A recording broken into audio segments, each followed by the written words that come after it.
Hey y'all, Alon here. I'm back with another video. Today's video is going to be about my transition into tech with no experience and just some tips and things that I would recommend doing if you're interested in getting into tech or maybe just like pivoting your career or like going into a different field. I will say that I had like a non-traditional transition in tech. Like I didn't go the certification route or anything extra. I've been working in tech about 6 months now. I have a little bit of work experience that I can share different things that I could have done to get a job sooner or things that, I've learned about now that I think could have helped.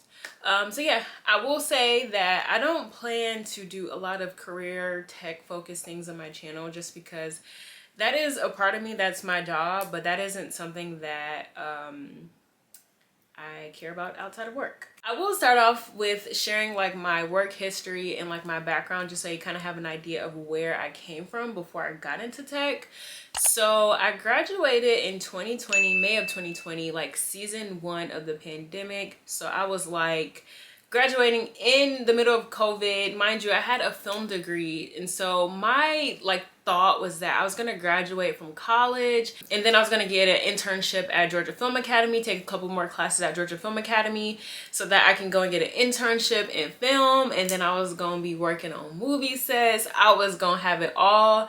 And then when I graduated, all of the movie production companies were down. I couldn't go to GFA, and so I was like, okay, well, maybe I need to find a more traditional job because clearly that wasn't gonna cut it. So I was working at Bath and Body Works when I graduated from college, and I worked there from like May, I think, up until like November of 2020. November of 2020 is when I started working at Honda Financial, and I was like a customer service rep there, and I was there for a little bit over 2 years. And yeah, I'm just gonna say that I was so ready to go. Like, I was so ready to go. I felt like it was a good entry-level position. It was a good foot in the door, but I really just didn't like what I was doing. We were working remote, then they made us come back into the office. It was just too much, and I felt like there was no growth. I wasn't getting challenged. I could do my job literally with my eyes closed. I can't really remember me wanting to get into tech specifically. I felt like I just wanted a new job. I wanted a challenge, and I wanted to do something that I feel like I really enjoyed, and just like I feel like I'm learning. I was back in March. Michaela, my good friend, shout out to her, she told me that her company was hiring. Like, the position that they were hiring for was perfect for me, and so she sent over the application. I got hired off of my customer service experience from Honda. So I think I just kind of got lucky. But things that really did help me get my job in tech, and things that I really recommend to anybody just looking to pivot into like a new career or just get a new job. I think the main thing, and I think the most important thing, is that you need to update your resume. I feel like your resume is kind of like a preview, like an introduction of who you are as a candidate. I would recommend maybe reaching out to someone who's like into, helping people developing their career, or just someone who's like really good at updating resumes, or even like a friend. They might see things or areas of opportunity that you might not see. If there's a position that you really, really want, you should maybe tailor your resume to that particular position so that, like, for instance, in my job at Honda, I submitted up cases, whereas with my new job, I look at tickets. I changed my resume to say tickets instead of cases because that job description literally had tickets in it. So that's just a little thing, but I think that is something that will really help you. Say your resume is good, you're getting called back, but you're getting interviews and the interviews aren't going well, or you aren't getting the jobs after the interviews. I think that you should really, really work on preparing for interviews.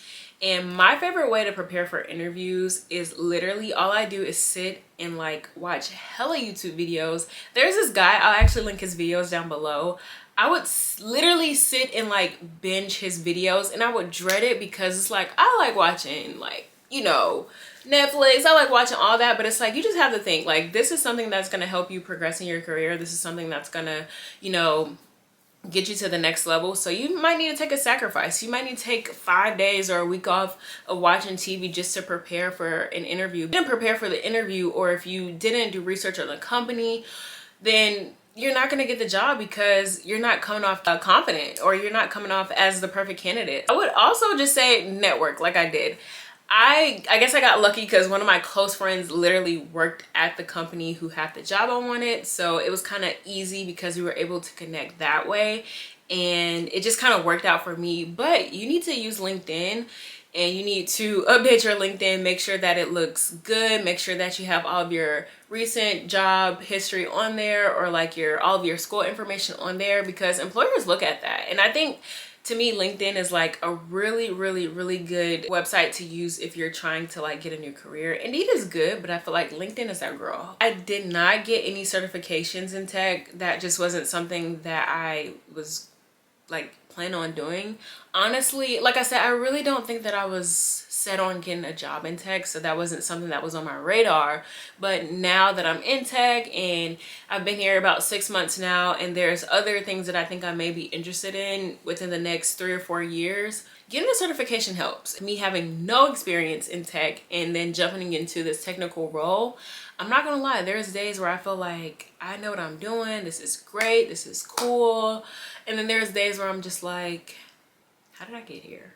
How did I get here? What is going on? What do these words mean? I don't know what a jump box server is, a sandbox environment.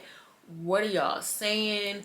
That's just kind of what comes with it. For me, it's gonna be a learning curve, but I do recommend to do some research on like what you want to actually do, and then you need to connect with people who are in those positions, or maybe do some research on YouTube or just Google and see, you know, the best way to go about it, and, you know, try to find a certification that kind of aligns with that. That is pretty much it. I did not want to make this video super long. Like I said, I do not plan on having my content focused around tech and like career stuff, just because that's not me. I'm not that type of girl.